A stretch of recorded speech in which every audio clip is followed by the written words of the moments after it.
Nadie esperaba que iba a ser tan y tan y tan inepto. Esto significa guerra todo el resto del cuatrienio. Yo creo que esto es una medida de la gobernadora de desesperación. Obviamente ha sido un fracaso el gobierno de ella. El gobierno está integrado por personas completamente incapacitadas, desconocidas, sin experiencia. ¿Qué gana Puerto Rico con esto? Tenemos una situación de caos total. Son personas que te dicen una cosa, de repente realmente lo que están haciendo pues es bombardearte. Estos son gestos y acciones de un dictador. Y no te das ni cuenta de que de repente viene para encima que te van a decapitar.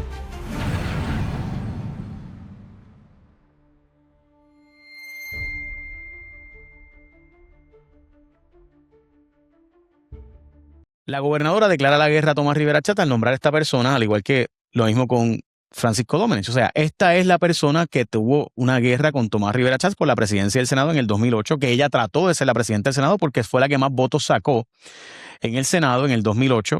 Y obviamente, aunque ella sacó más votos que todos los demás, no lograba el apoyo de sus compañeros, como sí Tomás Rivera Chatz, que había sido el comisionado electoral y por tanto la persona que había ayudado a muchos a ganar la presidencia del Senado o a salir electos en el 2008.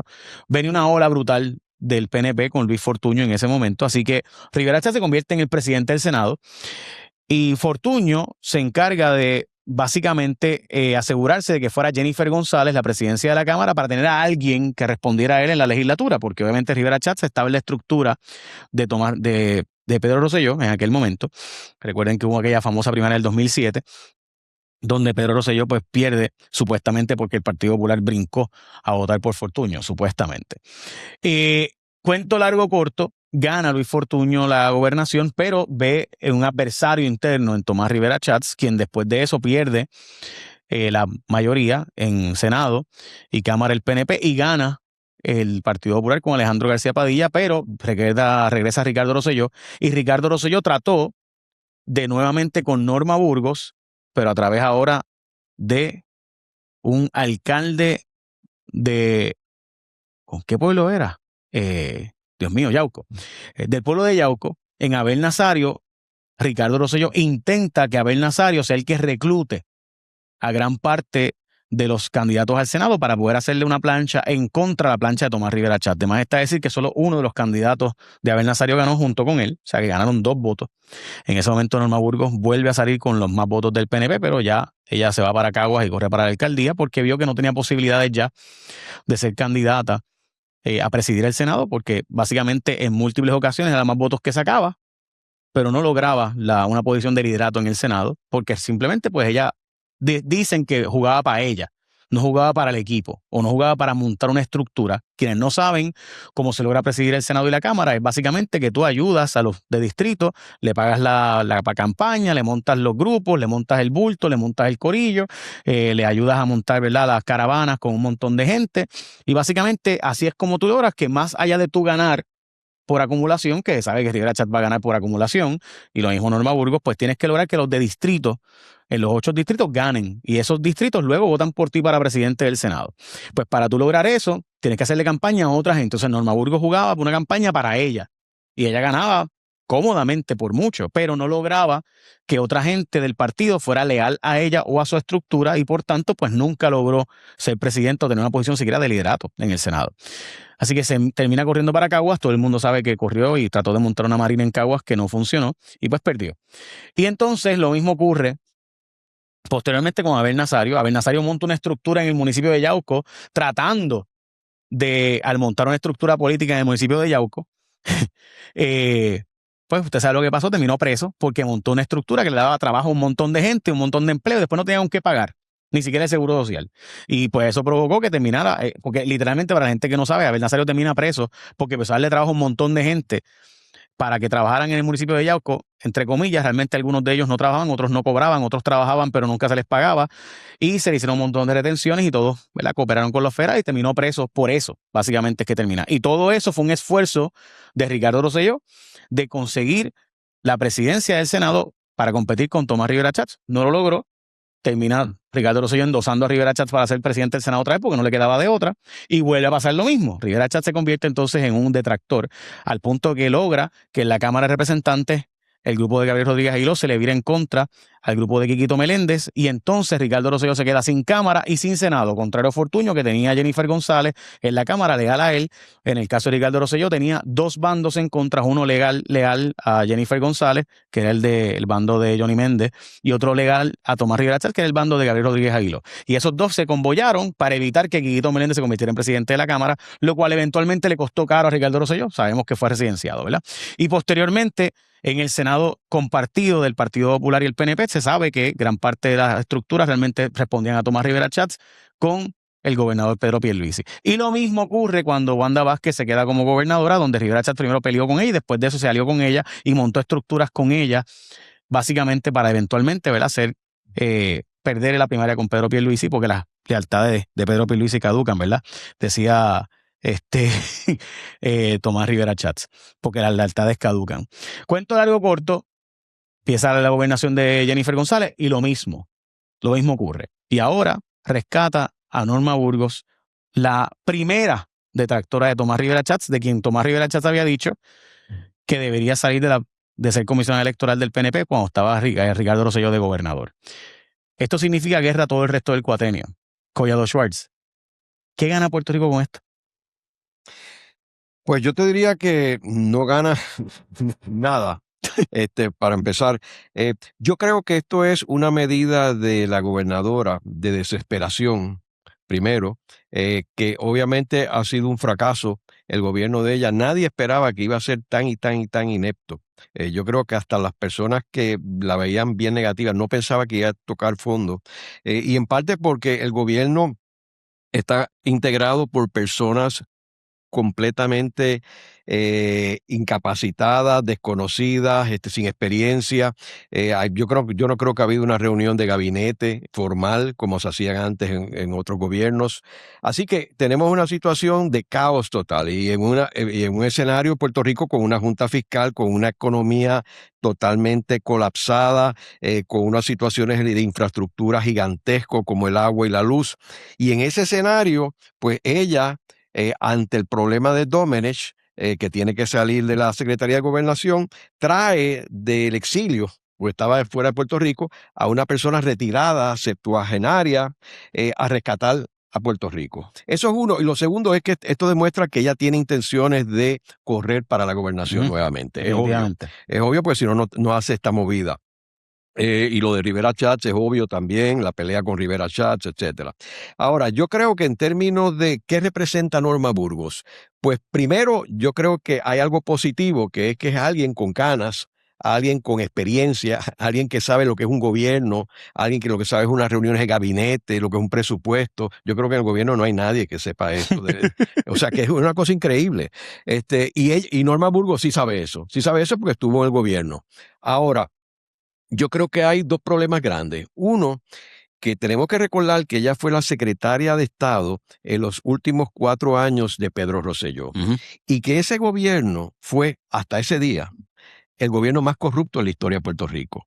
En aquel tiempo, tú recordarás que en el 2000 el fiscal Hill dijo, la corrupción tiene nombre y apellido, y es el Partido Nuevo Progresista. Yep. Eso en el 2000. Yo no digo que es la más corrupta en la historia, porque ha habido otras administraciones después, y no me atrevería a decir que es la más ilícita. Pero hasta ese momento... Bueno, de casos probados, sí. Hasta ese momento no, pero no se han probado ningún caso de las recientes. Por eso, de casos probados sigue siendo. Sí. Pero, y con esto digo que, no lo digo en una forma ligera, sino que no ha habido un gobierno que haya tenido más personas convictas del gobierno que el gobierno de Pedro Rosselló. Y por eso Pedro Rosselló fue rechazado, un hombre que llegó a una popularidad a nivel de Muñoz Marín casi. Él fue rechazado en las primarias o sea, no pudo ganar otra vez una elección.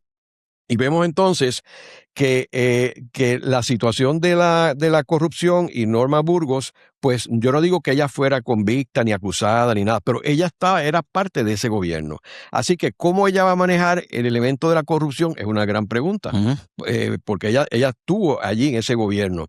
Entonces, segundo, que cuando ella se va al Senado, que tú lo mencionaste hace un rato, que estuvo 12 años en el Senado, ella termina decidiendo ir a correr a la alcaldía de Caguas. que como sabemos eso es un bastión del Partido Popular, y aunque Willy Miranda Marín había fallecido, su hijo era el alcalde, Willy Miranda Torres, que es el alcalde incumbente, y le dio una pela a ella. Ella ganó como un 30 y pico por ciento.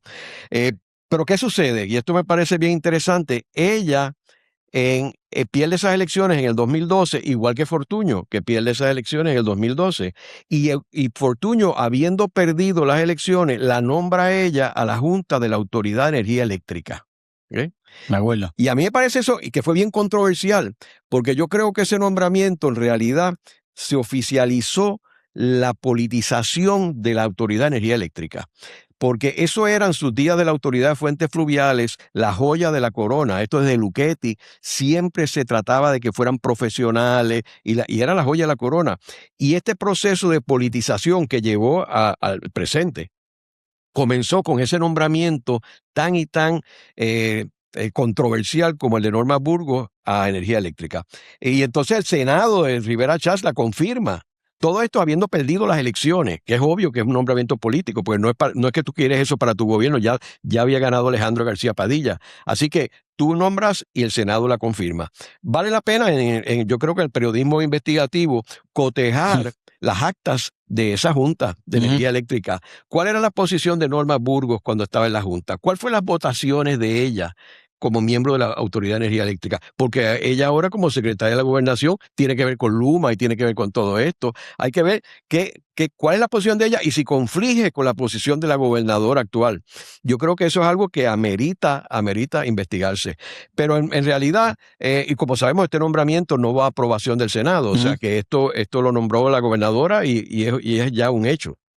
De hecho, a mí me parece interesante porque las expresiones de Rivera Schatz que todos recordamos sobre Norma Burgos son estas. O sea, ¿qué otra cosa necesitan para que entiendan que Norma Burgos es insostenible como comisionada? A mí me avergüenza que sea la comisionada del PNP. Tiene que irse. Tiene que irse. Ahí está. Esto fue la última controversia de Rivera Schatz con ella. Recordamos que esto fue una controversia que vincula al hijo de Norma Burgos, donde él, que supuestamente había trabajado en la NSA o en una agencia de seguridad nacional de Estados Unidos, está dándole servicios de seguridad digital a la Comisión Estatal de Elecciones y lo hacía remoto. Esto era cuando era comisionada electoral. Cuando era comisionada electoral, o sea que ella era supervisora de su propio hijo, ¿verdad? Lo cual me parece interesante porque en el Senado de Puerto Rico eso pasa todo el tiempo. Allí todos tienen a los hermanos o a las hermanas o a las esposas o a otro tipo de relación de empleadas y no hay ningún problema. Pero en el caso de Norma Burgos con su hijo sí fue un issue.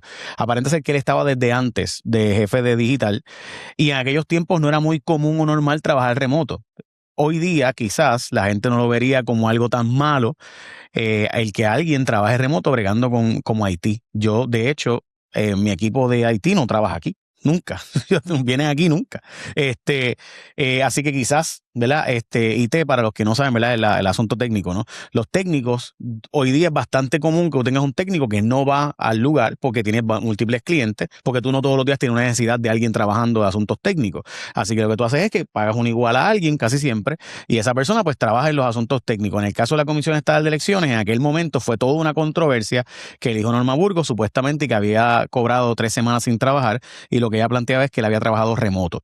En fin, esa fue la controversia que provocó que Rivera Schatz, ¿verdad? Y todo el mundo sabe que el que filtró eso fue Rivera Schatz y fue su estructura política con Lolin Santiago, que era su aliada en la Comisión Estatal de Elecciones en ese momento, que él la quería ella de presidente y de comisionada electoral, y todos recordamos la historia de cómo Lolin después, eventualmente, cuando Norma Burgos la saca, pues termina Rivera Schatz llevándosela para su oficina.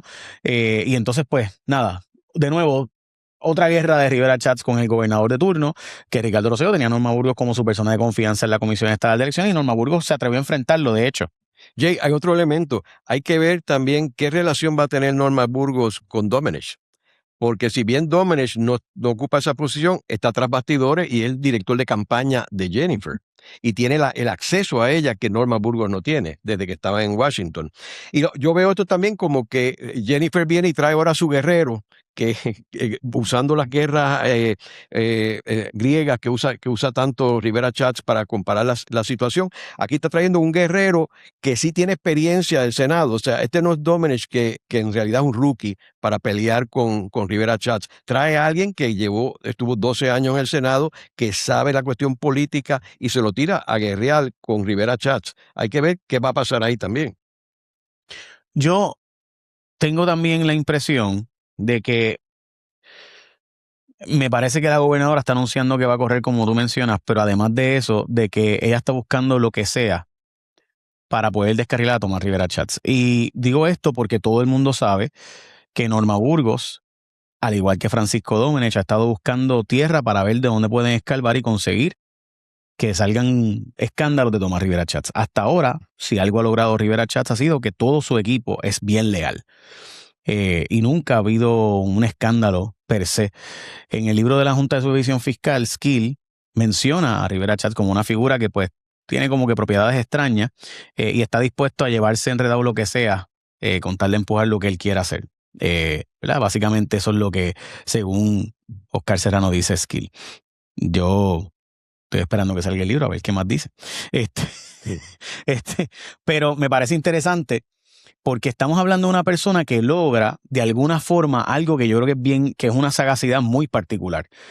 Que Tomás Rivera Schatz logre que la gente no lo vincule con por ejemplo, ¿quiénes son los FEI hoy día? Pues los que Rivera Schatz ha escogido, básicamente la estructura del FEI, él fue el que la escogió, la ley del FEI es la que él reorganizó, la forma en la que se escoge los presidentes pasan por su filtro, los que, de nuevo, o sea, todo este filtro del andamiaje investigativo del Estado, ética gubernamental, la Contraloría, o sea, en gran medida, cómo él logra desprenderse, como que eso fue allá el gobernador, eso no soy yo. Es interesante, ¿no? Es un poco como el país ve a la figura del gobernador como el único que realmente manda, cuando realmente para tú lograr cualquier cosa tienes que negociar con el Senado y lo que se hace estructuralmente es que pues yo escojo al secretario, pero entonces Rivera Schatz dice, bueno, te confirmo el secretario fulano, pero tienes que nombrarme sutano y perencejo en presupuesto, en recursos humanos. Y así funciona, o sea, no estoy diciendo nada que es escandaloso, así es, así funciona la política. Y así funciona también en Estados Unidos. Yo te voy a confirmar a fulano, pero tienes que hacer mengano y sutano tal cosa, tienes que conseguirme presupuesto para tal o cual cosa. Y así funciona en los Estados Unidos, así funciona la política en general. Y entonces que el pueblo vea, no vea, o sea, yo escuchar analistas políticos, comentaristas que plantean que, bueno, pues Jennifer González es corrupta, pero Tomás Rivera Schatz ha estado fiscalizándola.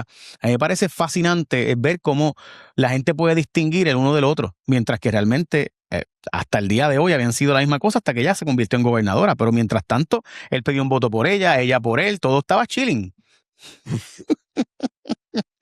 So, ¿cómo él logra eso? ¿Cómo él logra desprenderse de que todo el aparato de gobierno, los jueces, fiscales, que básicamente todos pasan por su sedazo, las juntas de directores, los secretarios, todo eso pasa por el sedazo de él, pero él no es responsable de nada? ¿Cómo se logra eso? Bueno, yo creo que obviamente él es un político extremadamente sagaz, ¿okay? Y hábil.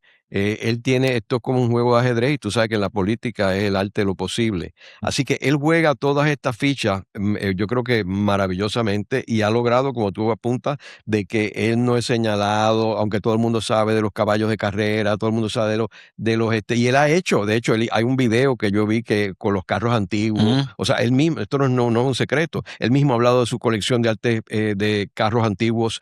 Ahora, la pregunta que todo el mundo se hace es: ¿de dónde sale el dinero para esto? ¿Okay? Porque todo esto es costosísimo. Pero nadie habla de esto. Lo mismo el récord de él cuando no quiso que la prensa entrara al Senado. Él ahora está mucho más tranquilo que antes, ¿verdad? La pelea cuando le apagaba el micrófono a Eduardo Batia. O sea, estos son gestos y acciones de un dictador. Y entonces, ¿cómo él ha logrado suavizar todo esto? Y ahora está hablando de los griegos. Obviamente, él tiene algún asesor que le encanta a los griegos. Y obviamente, Artificial Intelligence es muy fácil hacerlo todo, ¿verdad? Esa columna que él escribió, las dos columnas, la del Nuevo Día, hablando de Odisea. Yo no estoy seguro si él vio la película, pero por lo menos el que escribió el artículo sí la vio. Y si fue Artificial Intelligence, pues obviamente vio la película también. Y lo mismo el que escribió sobre Aquileo en El Vocero. Es obvio que hay una campaña aquí fríamente calculada. Hay gente que me dice, no, porque es imposible él con todo ese trasfondo. Y yo le recuerdo a Donald Trump.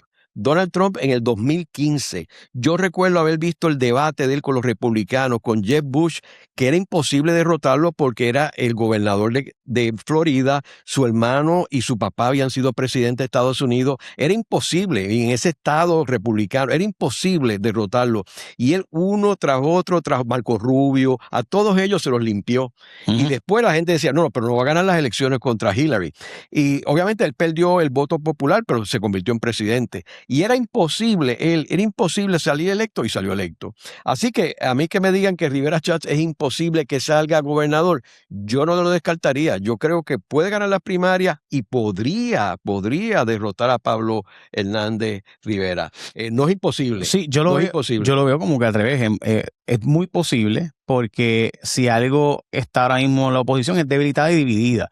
Y con una oposición debilitada y dividida, pues cualquier persona que tenga una estructura de 30 y pico % de los votos puede ganar. Y hay que decirlo, o sea, el tipo de persona que es Tomás Rivera Schatz es como Erdogan, es como estos líderes históricos que si están a un paso lo logran. Si una vez llegan a estar a un paso, logran que ese paso ocurra. Extraño, pero así funciona. O sea, por ejemplo, Erdogan vio que el ejército lo iba a sacar cuando estaba haciendo cosas dictatoriales y ¿qué hizo? Creó un autogolpe y pues de repente se quedó con el poder, cogió a todos los militares y los metió presos, a todos los que estaban en el golpe de Estado, según él, cuando realmente eran los que estaban defendiendo la constitución de Turquía, ¿verdad? Y Víctor Orbán en Hungría, o sea, son personas que una vez están a un paso, logran eso, o sea, logran de alguna estrategia, de alguna forma ganar. Jay, y tú recordarás la lucha que tuvo Rivera Schatz con el Nuevo Día. Yep. Cuando el Nuevo Día era el principal medio del país, que obviamente ahora con los digitales es otro mundo, ¿verdad? Pero en aquel tiempo el Nuevo Día facturaba más que todas las televisoras juntas. Yep, me acuerdo. En ese poder, él entró en una pelea con Antonio Luis Ferré. Él le dijo corrupto a Antonio Luis Ferré. Él los atacó. Y ahora tú ves publicando una columna de Odisea. Sí, en el Nuevo Día. Sí, una columna más chula. De página completa. Página completa con ilustración y todo. Lo cual de nuevo muestra que hay un espacio, o sea, y yo veo que mucha gente en los medios pues olvida la historia de cómo él actuó durante tanto tiempo. Y bueno, pues la versión 2.0 que fue, y modestia aparte, yo decía desde el cuatrienio pasado, ¿por qué Rivera Schatz está yendo a todos estos programas? Y estaba todos los días en Telemundo con Lenín y con Alejandro García Padilla, e iba recurrentemente donde Lúgaro, recurrentemente donde Pelota Dura, cosas que antes él no hacía, y es porque estaba buscando suavizar su imagen. Esa parte de su estrategia, una vez la gente te ve todos los días, además de que Rivera Schatz fuera del aire, y siquiera al aire, es bien agradable, es bien buena gente. Pero pues es como Donald Trump. Donald Trump es súper cool cuando tú lo ves haciendo los chistes y parece gracioso. Toma, aquí está el botón nuclear, ¡pam! Ahí está la bomba. Porque pues así funciona él. O sea, Rivera, o sea, literalmente él estaba diciendo, voy a negociar con Irán y a la misma vez voy a decapitarte. Y voy a negociar con Irán, pero te voy a borrar una civilización completa.